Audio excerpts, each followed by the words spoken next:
Obviously ये जो terror attack हुआ, it's angered the full nation, पर लॉन्ग टर्म में इसने कश्मीर के टूरिज्म सेक्टर को बहुत नुकसान पहुंचाया, and I think this was also one of the goals.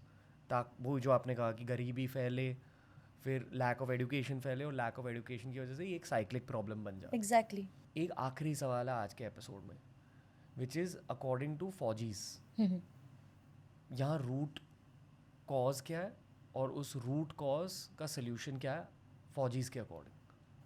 देखो, रूट कॉज बहुत ही क्लियर है। पाकिस्तान, पीपल लाइक इट और not, I am being very blunt over here, they are the root cause because of which these kind of things are happening.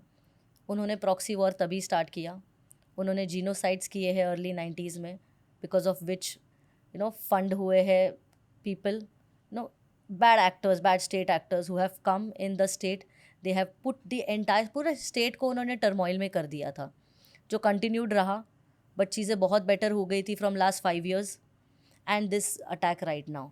So main तो M तो इतना ही था कि disturb करना चाहिए।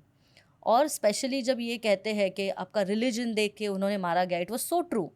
तो अगेन एक डिवाइड करना चाहते हैं। तो first thing first, I think as citizens, मैं I come to arm forces, but as citizens first thing foremost, हमें तो पहले डिवाइड नहीं होना है। ये तो उनकी स्ट्रैटेजी थी, जिस स्ट्रैटेजी से लोग आगे चले गए वो लोग, इसको नहीं होने देना है। येस, टूरिज़्म, आपको पता है बहुत सारी फ़्लाइट्स कैंसिल हुई है, लोग अपनी टूर्स पे या आउटिंग्स पे गए नहीं हैं, but maybe for some time, but again we should go back there. I'm sure government will take all the actions for deploying the paramilitary, the JNK police. They are doing fantastic job. I should bring out that along with the armed forces, fantastically काम करते हैं JNK police वहाँ पे, along with the help of the locals as well. So ये सब measures तो government चलाएगी चलाएगी। आई थिंक हमें डेटर नहीं होना है इन चीज़ों से। ये बहुत बड़ी चीज़ हुई है उनके लाइफ में, जिनके लव्ड वंस, जिनके हस्बैंड्स हो, fathers who've lost them, but they should not first thing first deter them. Second thing, if you think about the armed forces, I think in 5 years down the line, जब JNK में tourism बढ़ेगा, ज़्यादा investors आएंगे, infrastructure change होगा, jobs बढ़ेंगे, तो दोबारा जो लोग हैं जो सोचते थे कि हमारे बारे में सोचा नहीं जाता या हमारे प्रोग्रेस के बारे में सोचा नहीं जाता, they will become lesser and lesser. Indian arm forces वहाँ पे 2 हिस्सों में डिप्लॉयड है। एक तो LC पे होती है, that is the line of control, और एक होती है हिंडरलैंड में। हिंडरलैंड इज़ द वैली, जो हमें 130 किलोमीटर्स की वैली है, साउथ कश्मीर की बात कर रहे हैं, वहाँ पे इंडियन आर्म फोर्सेस होती है। They will be deployed there. उनका जो कंटिन्यूस काम होता है, जैसे आई टेल यू क्या क्या काम होते थे, जैसे रोड ओपनिंग पार्टी हो गया, मोबाइल चेक पोस्ट हो गए हैं, कॉन्वॉइस चलते हैं, वो सब कुछ चलता रहेगा। बट आई फील जितना टेररिज्म वहाँ पे, टेररिस्ट फंडिंग कम होगी, आई थिंक उतना लोड भी कम आएगा। To be honest, I think arm forces की जो रूटीन है, जहाँ LC पे डिप्लॉय होते हैं, हिंडरलैंड जैट मीन वैली में, साउथ कश्मीर जहाँ पे डिप्लॉय होते हैं, डिप्लॉयमेंट सेम रहेगी। बट जैसे मैंने कहा, इंफ्रास्ट्रक्चर बढ़ेगा, इन्वेस्टर्स ज़्यादा आएंगे, प्रोग्रेस होगा जब उस स्टेट का, तो ऑटोमेटिकली टेररिज्म कम हो जाएगा। There be no place for that. But arm forces का काम वैसे भी चलता रहेगा।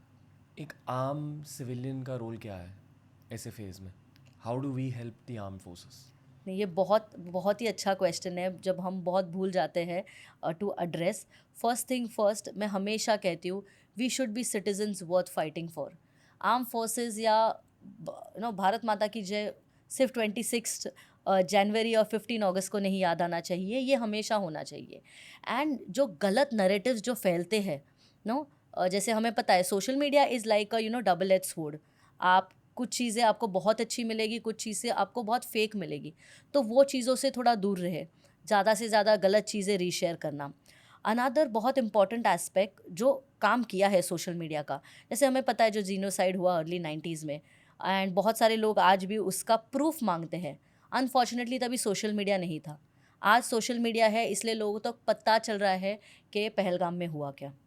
बट अगर हमें पता है कि सोशल मीडिया इतना एक इम्पॉर्टेंट रोल प्ले करता है, तो हमें भी थोड़ा माइंडफुल होना है इन चीज़ों में, as citizens of the country. Another important part is sometimes we have people even you know uh, doubting the credibility of the armed forces, कि ये चीज़ हुई है कि नहीं हुई है।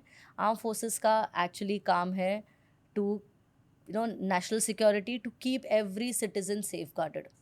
और वो बहुत ही सिंसियरिटी से लोग करते हैं. So my only request to all the citizens is stop doubting your arm forces because of some false narratives लोग कुछ लोग बनाते हैं. तो डू नॉट डाउट देम. वहाँ पे वो सेल्फलेसली अपना काम कर रहे हैं so that our citizens can be safe in our own country. मैं ये कहना चाहूँगा as a social media professional कि बहुत सारे ऐसे कंटेंट क्रिएटर्स हैं, जर्नलिस्ट हैं, in their own eyes they are doing a good job, but their work may be politically fuelled. वो पॉलिटिक्स को ना आर्मी की बातों में मत लेकर आओ. That's my main message. And अगर ओपिनियंस डालने आपको खुद के कंटेंट में, then be highly informed, not loosely informed and highly opinionated. ये बहुत बड़ा प्रॉब्लम है सोशल मीडिया पर. Be highly informed. True. That's all. Then Loose, form your opinions. loose talk should not be done. If you're speaking, speak with conviction, speak with the right data that you have. And I always feel nation comes first always and every time, whether we like it or not. And there are certain countries which uphold this so high. तो I think उनसे हमें actually lessons लेना चाहिए कुछ कुछ country से जो बहुत ही अपने नेशन को हाई रखते हैं. हमें भी हमारे भारत को इतना ही अपने नज़रिए में हाई रखना चाहिए.